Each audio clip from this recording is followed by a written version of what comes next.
एका ठिकाणी एका परिसरामध्ये राहणारी एक अल्पवयीन तरुणी होती। 18 वर्षापेक्षा तिचं वय कमी होतं आणि ती एका परिसरामध्ये राहत होती।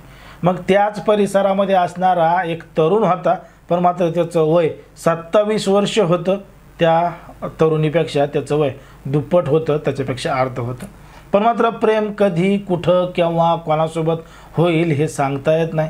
त्याच पद्धतीनं ती जी तरुणी आहे 18 वर्षापेक्षा कमी वयाची, तिला तो तिच्यापेक्षा मोठा असणारा तरुण आवडू लागला होता।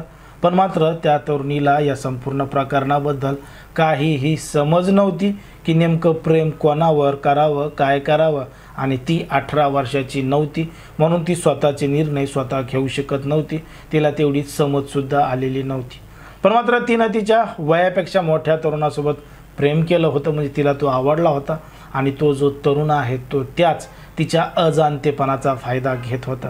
एक दिवस त्यानं तिच्या अजाणतेपणाचा फायदा घेतला आणि तिचा फायदा घेऊन तिला जवळच्या एका कॉफी सेंटरमध्ये नेलं, म्हणजे कॉफीच्या कॅफेमध्ये नेलं। आणि कॉफी कॅफेमध्ये नेल्यानंतर त्याच कॅफेमध्ये त्या 27 वर्षीय तरुणानं त्या मुलीबरोबर नको ते कृत्य केलं आणि घडलं एक धक्कादायक प्रकरण, धक्कादायक घटना।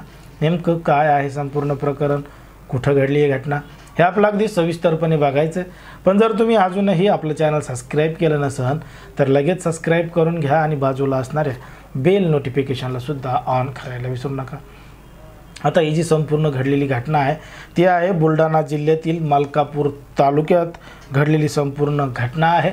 आणि या ठिकाणा या परिसरामधली राहणारा एक 27 वर्षीय तरुण आहे। त्याचं एक दुसरं खेडेगाव आहे, तो त्या खेडेगावामध्ये राहणारा होता। पण मात्र या मलकापूर तालुक्यातल्या परिसरामध्ये राहणारी एक तरुणी होती आणि त्या तरुणीबरोबर या तरुणाची ओळख झालेली होती। पण मात्र तिचं वय 18 वर्षापेक्षा कमी होतं, तिला काही एवढं समजत नव्हतं। पण मात्र हा मोठा होता, याला सगळ्या काही गोष्टी समजत होत्या आणि हा जाणून बुजून त्या मुलीसोबत तिला प्रेमाच्या जाळ्यात बुडून तिच्यासोबत नको ते कृत्य करण्याचा प्रयत्न करत होता। एक दिवस यानं त्या मुलीला जवळच्या एका कॅफेमध्ये नेलं आणि सगळं प्रकरण 12 डिसेंबर 2024ला घडलं।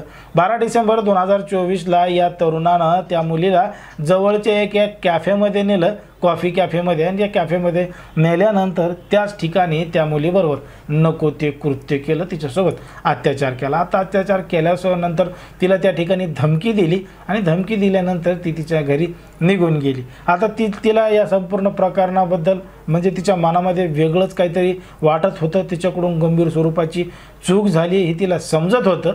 पण मात्र ही जर गोष्ट आपण घरी सांगितली तर घरचे देखील मारतील, रागावतील असा प्रश्न त्या तरुणीला पडत होता। आणि इकडं त्या तरुणाबद्दलची खरी हकीकतसुद्धा तिला माहीत झाली होती की तिला कशा पद्धतीनं फसवलेलं आहे।